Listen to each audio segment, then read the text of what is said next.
Today we begin the second section of the class, the section entitled Representation of the Self and Others. In this new section, we will dive more into portraiture of the self and others in a deep and concerted fashion, though you've encountered portraiture before in the first section of this class. And we'll continue exploring the ways that artists use artwork, specifically here portraiture, to communicate a set of values. Today, we're talking about the king and the general and elegance in French state portraiture. You're going to see the value of elegance strategically deployed in French art beginning in the 18th and 19th centuries. So we're going to examine portraits specifically of Louis XIV and Napoleon Bonaparte. And you should know at the outset that both of these men held power over the nation of France. Both were also patrons of art and knew the value of art as powerful propaganda. So both of these men used art to bolster their power, although they will be 100 years apart from one another. And as we look at images of these two absolute leaders, a king and a general who would become an emperor, you need to know just a little context that in the 18th century, the moment where the painting on the left was made, the king's body was seen as being one with the state, quite not just symbolically, but in a more literal sense. His physical appearance stood in, again, in a very powerful way for the broader national values, be they elegance or excess or selfish appetites. Before we begin, let's remind ourselves why we care. One answer is that we live in a moment where images have circulated as never before in human history, and we especially need to be sophisticated and savvy viewers. On the left of your screen, you see a portrait from Instagram, on the site Rich Kids of Instagram, presumably commissioned or at least choreographed by the sitter to achieve some goal. So what does this image tell us? Well, it's communicating luxury, right? The young man is sitting with a coat that has fur on its collar. He has a Chanel hat on his head, a Chanel bag on his lap, another draped over the couch. You can see the sort of quilted design signaling this luxury brand. In addition to these leather bags, you have shopping bags draped next to him on the couch. He's presenting himself as a consumer, right? A consumer who enjoys excess, right? He owns a lot of things, 2 bags he needs to carry. We presume that this isn't his only suit, right? Or his only coat. He's also smoking, or at least holding, a cigarette in a cigarette holder.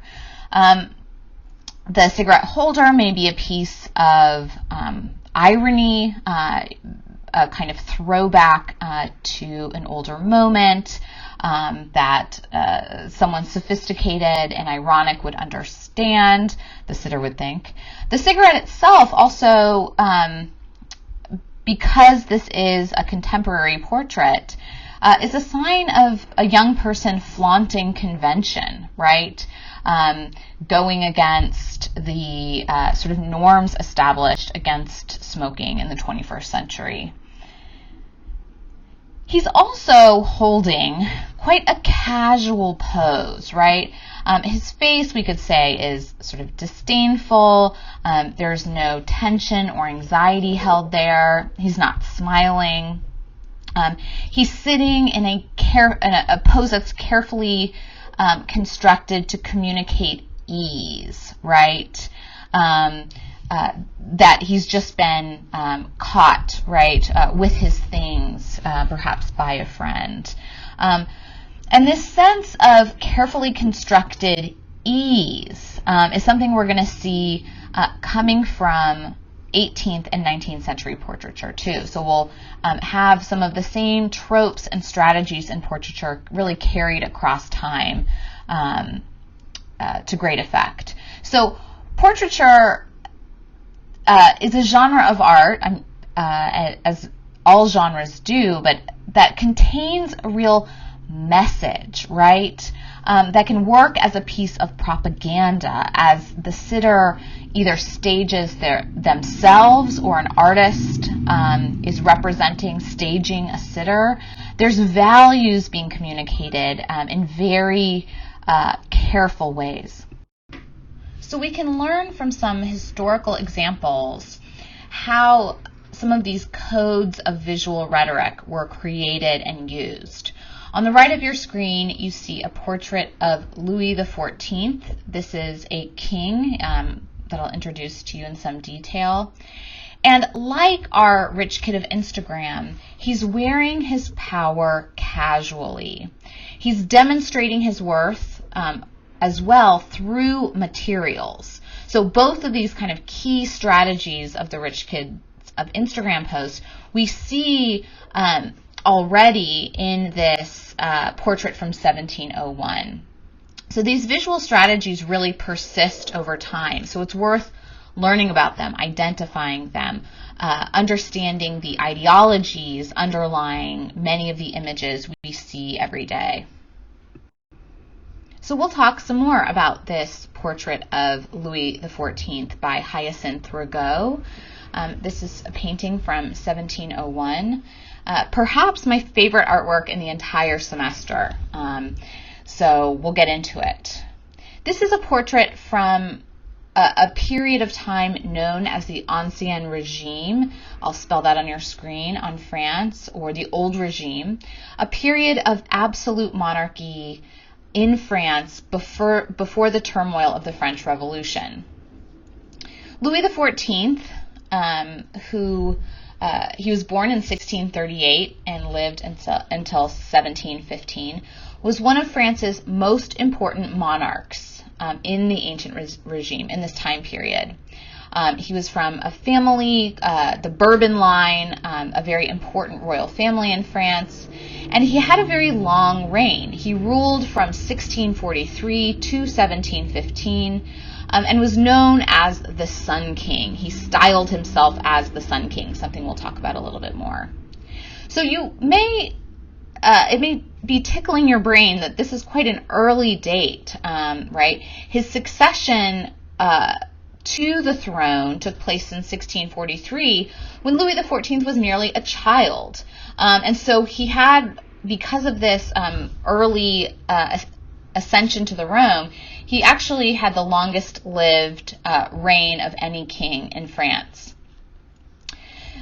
As you might imagine, though, his childhood was marked by political troubles. So throughout his reign, he really had to fight to maintain the unity of his kingdom at all costs, crushing any moves the aristocracy made to obtain extra power. So the upper classes trying to sort of wrest power or administration away from the crown. He had to fight back for it. He also later in his reign, boldly reorganized many institutions of government, the royal purse, in other words, the National Bank. He reorganized the army, industries, and other systems of administration.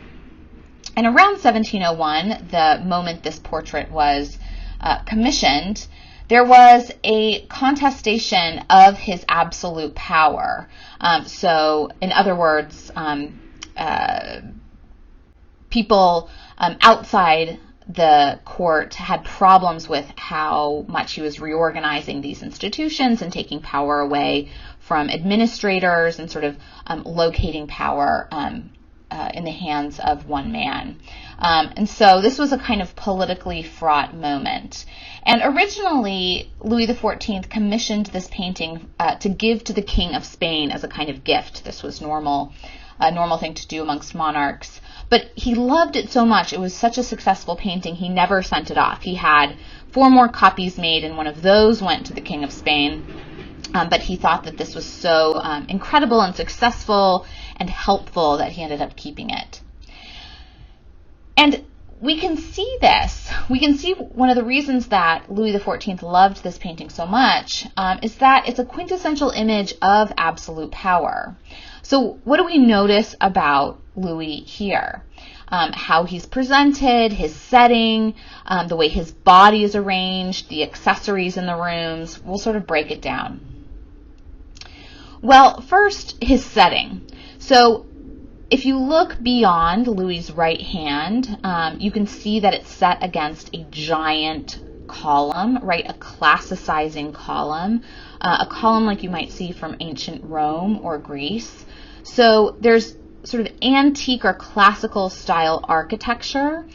This was common in royal palaces, in buildings of government. This is still true today, right? You have classicizing columns in front of the White House and our U.S. Capitol today to reference the kind of long tradition of Western civilization going back through Rome and ancient Greece. So he's linking himself with the power of past emperors and past civilizations. So the architecture carries some meaning there. It also, again, is massive. This is a huge column we're seeing, right? Presumably, he's standing in just an enormous room, right, to show the wealth of a palace of that size. But Rigaud did not want to make him look small or be dwarfed by such massive architecture. So he creates this red velvet cloth background behind Louis to sort of cut him off, make him look appropriately sized in his setting, and set off also with that red, the beautiful blue fabric in his cape. That cape, or that big robe, you can see, and if you're ever able to visit this painting in person in France, or you can sort of zoom in, the texture that Rigaud and his workshop, it was him and his assistants, made, the kind of textures they were able to describe in oil paint are just incredible. Again, you can think back to your lecture by Dr. Palmer on Van Eyck, and the textural possibilities available in oil paints are just incredible. So this luscious, heavy ermine fur, the white fur along the king's coat is very expensive. Also, this sort of purplish blue cape or coat around the king is decorated with gold threaded fleur-de-lis, that symbol of the New Orleans Saints now, but it's the symbol of France. And this was the king's sort of one of his most special garments. This was his coronation robe. He's also highly decorated. There's lots of accessories here. There's a military sword casually attached to his side here. Only members of the aristocracy, of the noble class or the landed class in France, were legally allowed to carry swords at their sides. So this is not only a military designation, but shows that he's part of the aristocracy. He's really at the top of the aristocracy. He also holds in that outstretched right hand a royal scepter. And you remember from our discussion of the Code of Hammurabi that scepters have been, for thousands and thousands of years, throughout many cultures in human history, not all of them, not universal, but in many cultures in human history, a sign of power, a symbol of power. And it's power, a theme throughout this painting that's held casually, easily, right? He's not sort of grasping onto it in a tight or a symmetrical way, but instead he's sort of leaning on it as if it's a cane, right, in this kind of dandyish way. So there's complete opulence on display here, right? This sort of richness of materials.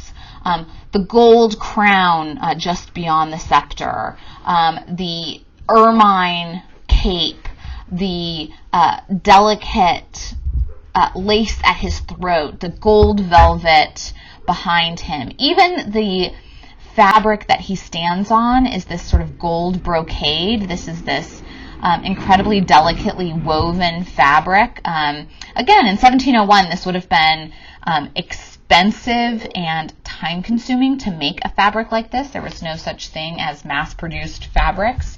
So even the cloth that he stands on is incredibly expensive and fine. And this has a political value, all of these opulent materials. There's this magnificence has a political function here. In France, you would call this an éclat, the French word for a clap of thunder, a flash. This is all meant to wow you, the viewer, right? So there's this magnificence doing political work, but there's also the sense of ease or casualness that's doing this political work.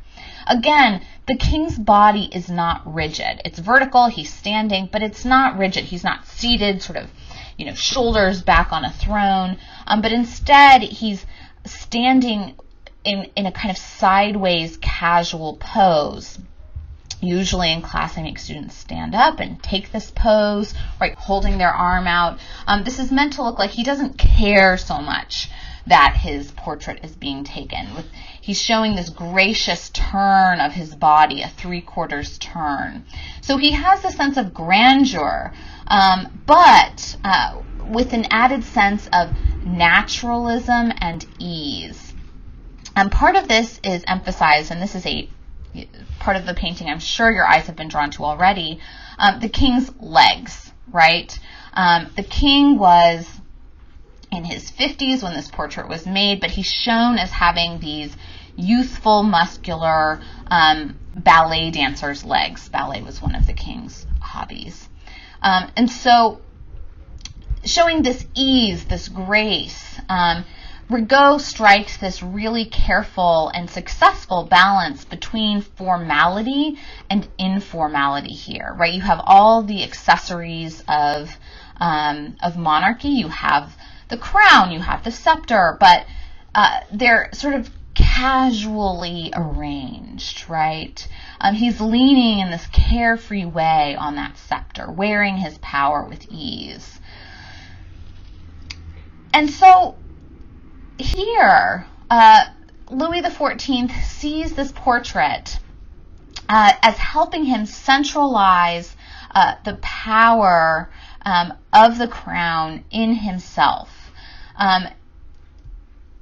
The body of the king, the power of the king, is synonymous with the power of France. So it's very important that Rigaud shows him as being, those legs, right, which seem like a kind of silly detail, as being youthful and flexible and powerful, ready to move. This has broader implications for the sort of national power. There's messages being given about the wealth of France as a nation, the agility of France as a nation, and not just the king himself. Louis XIV commissioned many works of art. He knew the power of art for establishing his power and reputation. So here I'm showing you Louis XIV depicted as a Roman emperor wearing a voluminous curly wig. He's also wearing that in Rigaud's portrait. This was the contemporary fashion. And in the equestrian statue or sculpture, the king sits astride a horse, notably with neither saddle nor stirrups. So the horse is being shown in a walking position with his foreleg raised. But this is showing the king kind of with such equestrian skill that he doesn't need a saddle. The sculptor of Louis XIV's equestrian statue, François Girardon, drew inspiration from the ancient statue of Marcus Aurelius in the Capitol in Rome. This was a major reference in the field, so many people would have known about this very famous sculpture of Marcus Aurelius, think gladiator. But Girardon made his version much larger, so 7 meters high as opposed to 4 from the ancient bronze sculpture. So he's outdoing Rome, he's outdoing Marcus Aurelius, and he's actually presenting Louis XIV in the cloak of a Roman military commander. Only the saddlecloth beneath Louis XIV is edged with the fleur-de-lis, the national symbol of France. So the king personifies military authority here, sovereign authority. He has this straight back, a gaze directed far ahead in the distance, and he sort of points much like Marcus Aurelius, and you can see this better in the drawing on the previous slide. He points ahead with an index finger in this kind of imperial gesture, right? He's giving directions.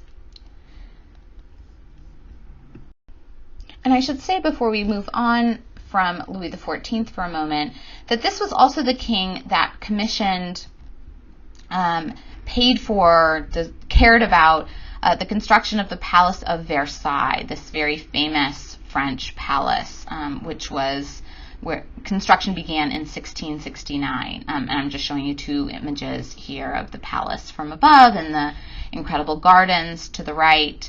Again, this is a demonstration that Louis really knew the power of art and architecture. We can think back to the palaces and art from ancient Mesopotamia and this kind of strategic political function it held, and this idea again of magnificence, art and architecture's ability to awe you, right, to inspire awe, to hold this magnificence, had this political function, right, was meant to sort of intimidate and reinforce their power.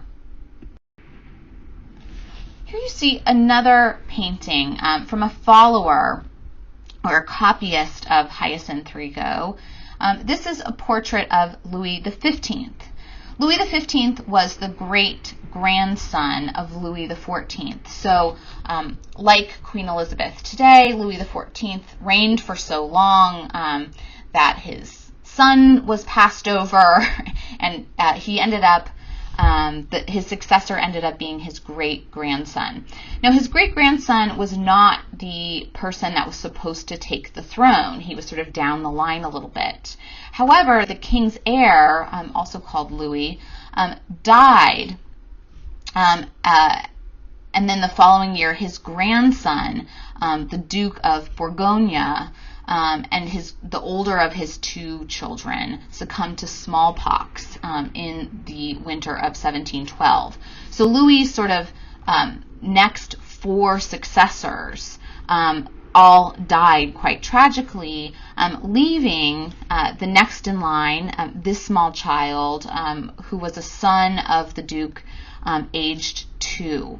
So he became a king as a child, aged 5, so much like Louis XIV.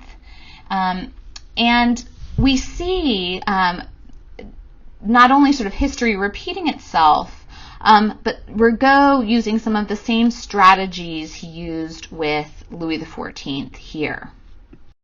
So I'm showing you Rigaud's 2 portraits side by side. And again, this says after Hyacinthe Rigaud on the right because this is a copy of the original painting.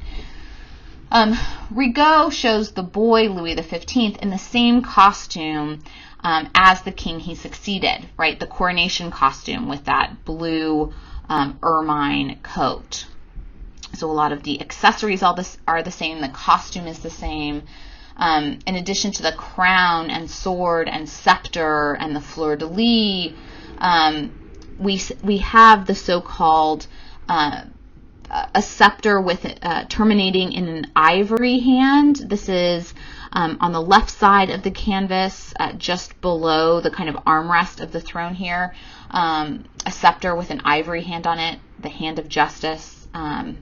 This is very Game of Thrones, or Game of Thrones is taking its taking notes here, lies just beside him.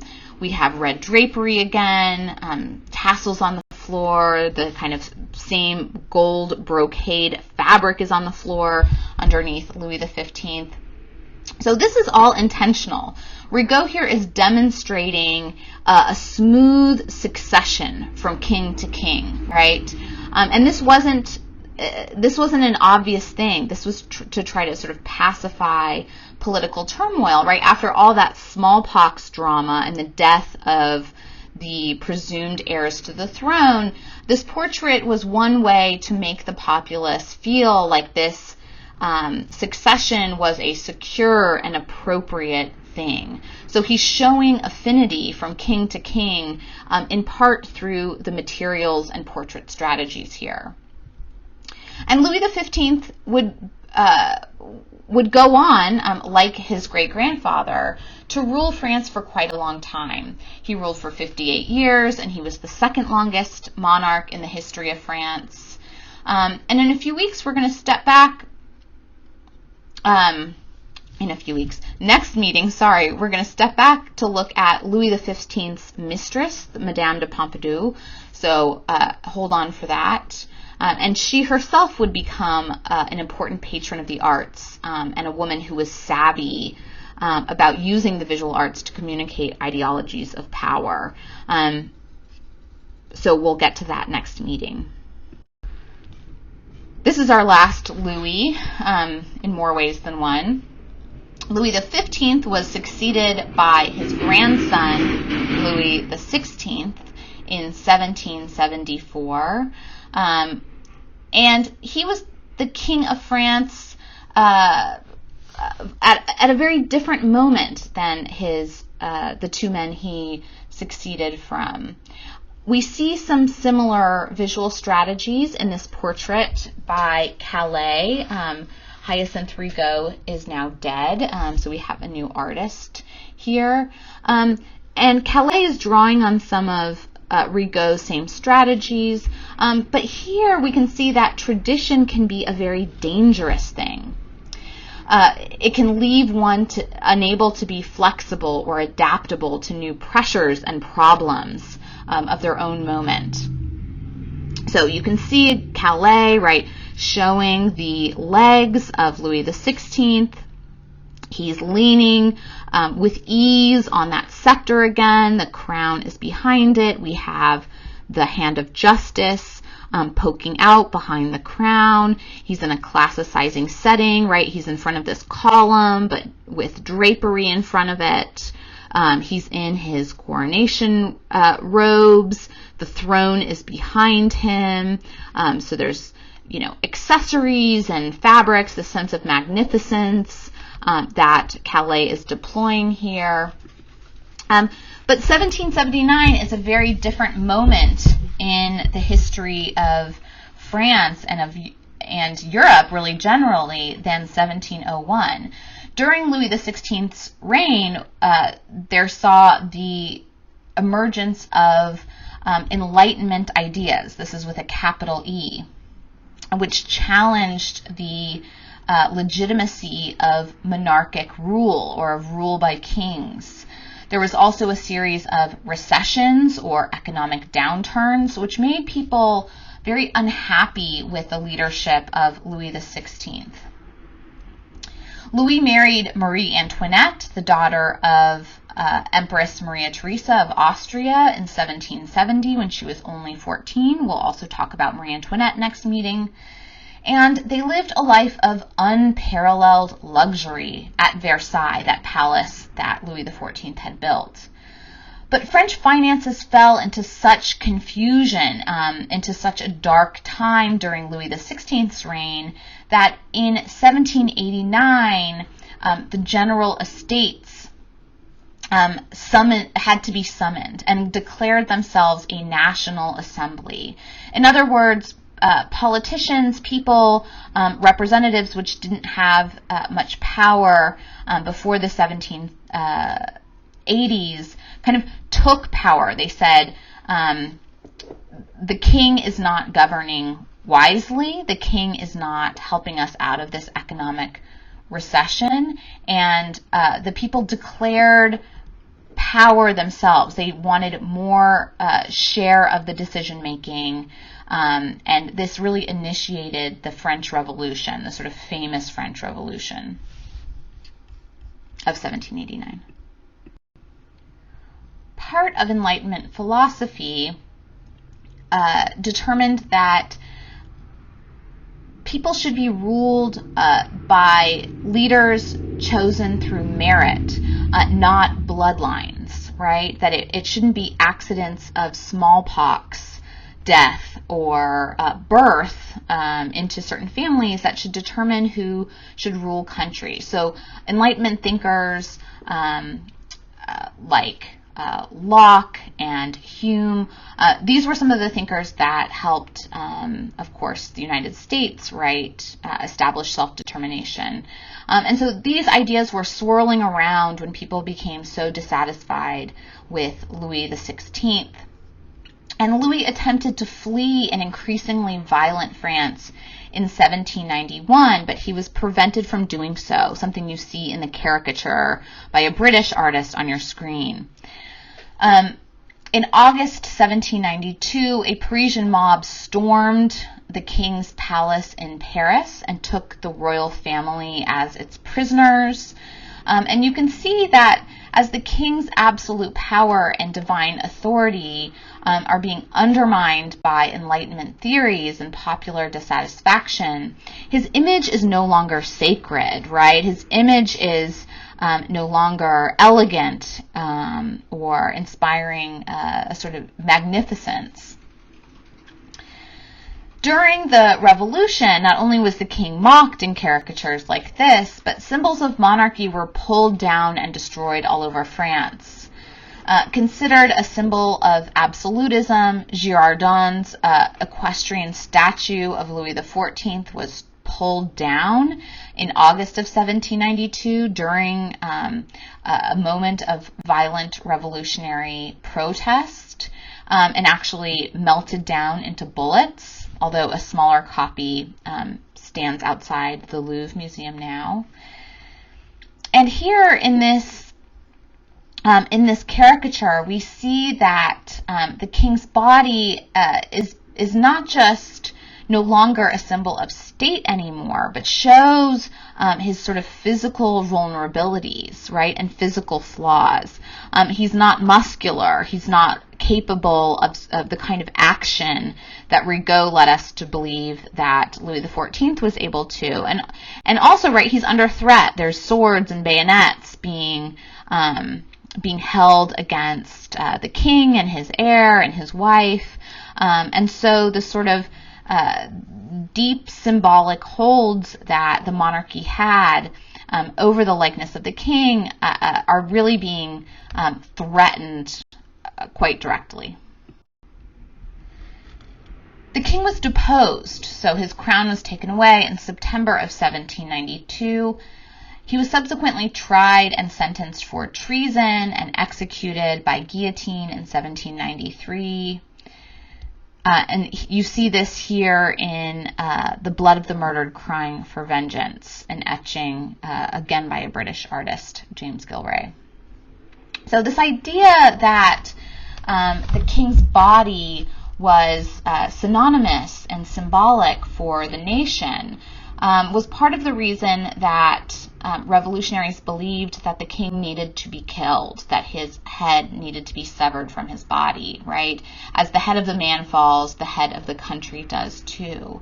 And revolutionaries took advantage of this association between the king's body and the nation, right? And to attack one is to undo the other. So in order to rewrite systems of government, in order to sort of reimagine the nation, they needed to really undo the bodily integrity of the king.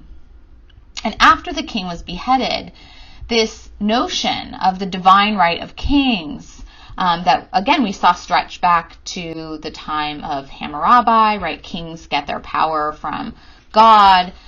This idea of the divine right of kings was never again secure in France. This was always France has a complicated history and would return again to having kings, but this idea that they were selected by God was never secure again. So we've talked about the king, and now on to the general. Here you have Napoleon crossing the Alps, St. Bernard Pass, from 1801, exactly 100 years after Hyacinth Rigaud's portrait of Louis XIV. And you can see once again that equestrian portraits were a genre favored by royalty or by political leaders, in part because of that association with Marcus Aurelius and Roman military might. And so here Napoleon Bonaparte is pictured riding a rearing Arabian stallion. The horse that the painter Jacques-Louis David creates here was derived from ancient sculpture, and reinforcing this association between the sitter, between Napoleon and Roman emperors. This is a glorified image of a military hero, of Napoleon as a general. He's placed in a wild mountainous setting. There's flashing lightning behind him, a vivid contrast in size and strength between Napoleon and his men. You can just barely see the heads of his soldiers beneath the horse's feet, sort of trudging up the mountain with him. And kind of a crowd of bayonets behind the horse's back knee. So this is a huge army that Napoleon leads across the Alps, this really intimidating mountain range in Europe. Bonaparte's gloveless right hand points up towards an invisible summit, beckoning us, right, and his soldiers to follow. But the fact that Napoleon did not actually lead his troops over the Alps himself, but followed a couple of days after them, traveling on a narrow path, not on an Arabian stallion, but on the back of a mule, didn't stop him from commissioning this specific portrait. Napoleon, in fact, we're discussing him today because, like Louis XIV, he was a very savvy patron of the arts. He really knew art's value in establishing and maintaining his political reputation. And Napoleon specifically was not worried about shying away from the controversies or deficits in his own professional life. He was willing to edit the historical record with a painting that offered a different story, right? Because throughout time, right, people will be compelled to believe this painting, or the painting will leave a kind of lasting memory that the story of him traveling on the back of a mule, right, this is more powerful than the real story. Raised arms are often found in the work of the artist Jacques-Louis David. And here that raised arm is connected with nature itself, right? It kind of rhymes with the mountain range behind it. So it's showing Napoleon dominating the pictorial plane, right? Echoing the mountain ridge. And with that outstretched arm, his body seems to echo the landscape. But the reverse might equally hold true. The landscape echoes him, right, and is ultimately mastered by his will. So David seems to suggest that this man, whose military and political achievements will be celebrated for centuries to come, can do just about anything. Napoleon was not part of a royal household. He wasn't part of the Bourbon line or really any important line. He was a talented young soldier who rose through the ranks to become a general and eventually seize power in a coup in France and declare himself first consul of France, a kind of president, and then eventually emperor, which we'll see next.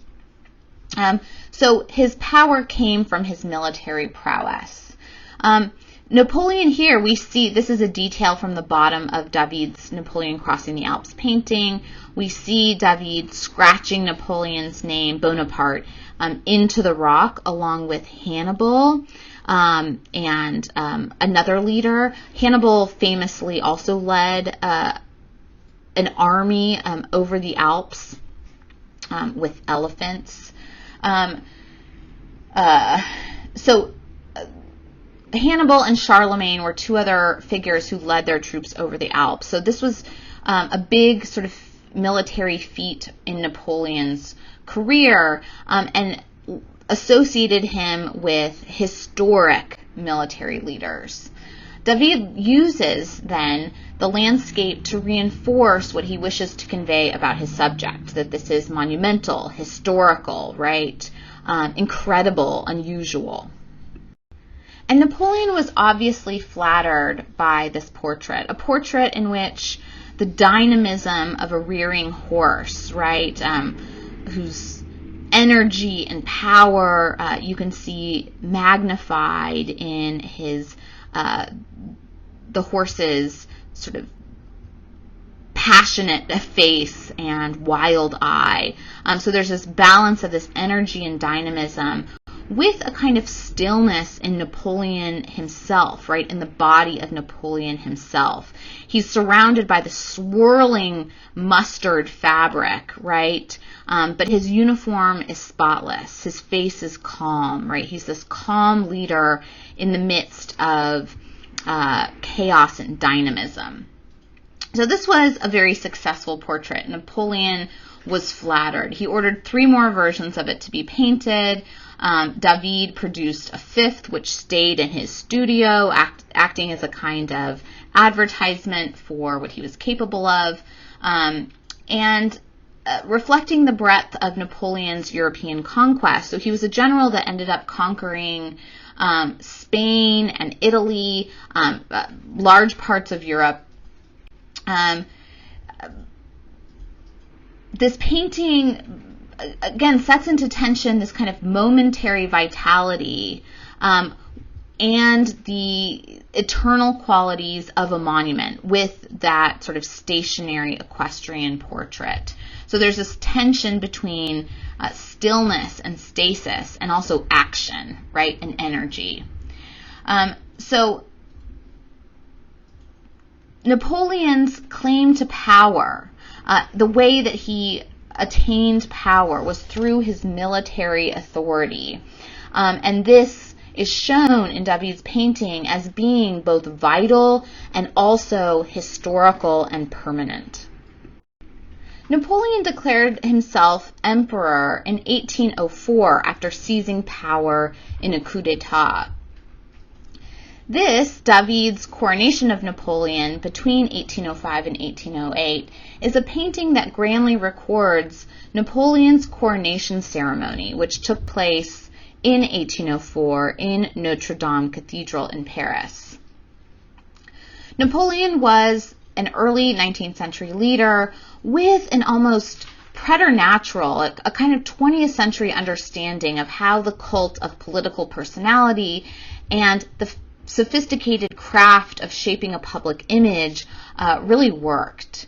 And artists like David, who painted for Napoleon, did the job of PR for this leader.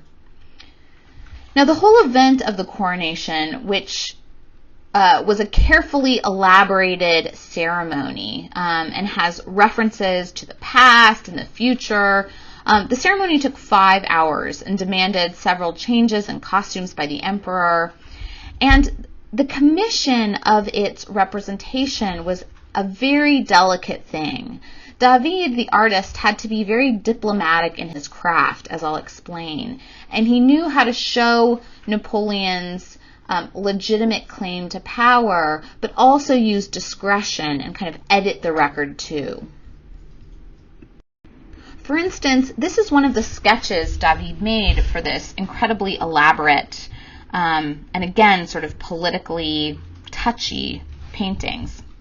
And this shows something that actually happened at the coronation ceremony.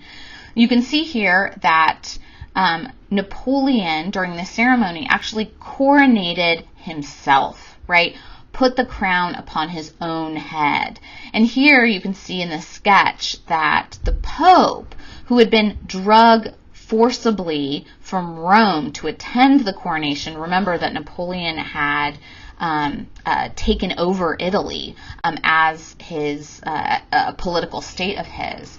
He drugged the Pope there, but unlike many ceremonies, many coronations of kings throughout history, the divine right of kings was not symbolically bestowed through a religious leader. Usually a pope or a high bishop places the crown upon the king's head to show the divine right of kings.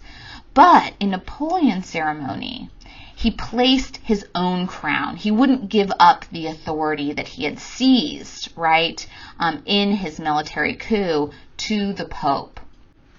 So David first sketched this moment and then decided that it wasn't great to show in the final painting. This is really, this breaks with, again, the tradition that Hammurabi would have recognized of a religious, a symbol of the divine handing off power to a king.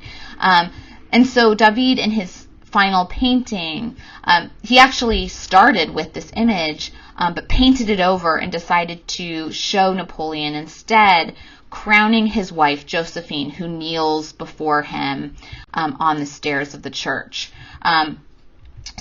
This was a bad look, right? This is a kind of politically embarrassing idea that Napoleon was power hungry, and so instead David makes him chivalrous, makes him the bestower of power onto his wife. If you see the painting today, this painting is in the Louvre, you can actually see the ghost of David's original placement showing through the layers of paint. You can kind of see the scumbled paint behind Napoleon's head. David had to move his head forward in space as he made Napoleon lean forward to crown Josephine. And in the empty space that was created, David painted this sort of grumpy-looking bishop or priest whose face quite looked like sculptures of Julius Caesar. Again, creating a suggestive link between the past, specifically Roman empires, and the present. So David is mixing all kinds of authority in this painting. There's the fleur-de-lis. This is back on the coronation robes of Napoleon and Josephine of the French monarchy. There are bees, which were Napoleon's self-selected family symbol. Napoleon wears a golden laurel wreath. Again, this is from ancient Roman tradition. There's, again, this focus on material splendor, so showing the richness of this ceremony, right? Crowns and gold stuff and ermine and the delicate lace around Josephine's neck. So that material splendor is back. And you have a kind of idealized physical perfection shown in Napoleon and his court. So the face of Napoleon here has been idealized. I won't spend so much time on this here, and the fact that Napoleon is shown as taller than he was in real life, or idealized, looking more sort of beautiful as David shows him in Napoleon Crossing the Alps. This is quite famous, right? Napoleon was not a very handsome or tall fellow, which was a challenge for portraitists. But as you read in the hyperallergic article that I assigned to you, right, the idea that portraits were meant to capture a naturalistic likeness is really not accurate. We can never take that for granted in a portrait tradition. Portraits are meant to do many things, but capture the sort of warts or wrinkles or height, the actual height or physical defects of a sitter is not really always the goal, right? Instead, they're supposed to communicate, and this is always culturally specific, but communicate characteristics and traits of their sitters as much as they're supposed to do the work of representing the physical likeness of any sitter. So portraits, we can never assume that they are representing reality in any way, right? They're always edited or constructed in ways that are often beneficial to the commissioner, or the subject of the portrait. Here we have an interesting example of this. The woman who's sitting, this is another detail from that large painting. The woman who's sitting in the chair at the very top of this detail is Napoleon's mother, right? Given a kind of primacy of place at this ceremony. Her attendance here, however, is a complete invention. She decided not to attend the coronation ceremony. She thought it was quite tacky. But unlike Pope Pius VII, which again Napoleon drug forcibly from Rome, Napoleon wouldn't drag his own mother there. So he did the next best thing, right? He added her into the record. We have David showing her as having attended, which viewers of the painting in 2021 will likely believe. So in the painting, we have Napoleon asking David to revise the historical record, right? Managing his reputation, but also history through the visual arts. Like Louis XIV, Napoleon knew that elegance in bodies and materials stood in for the wealth and power and stability of the French nation. And after the French Revolution, when kings fell and were beheaded, art became arguably even more important to leaders justifying their power and maintaining their popularity.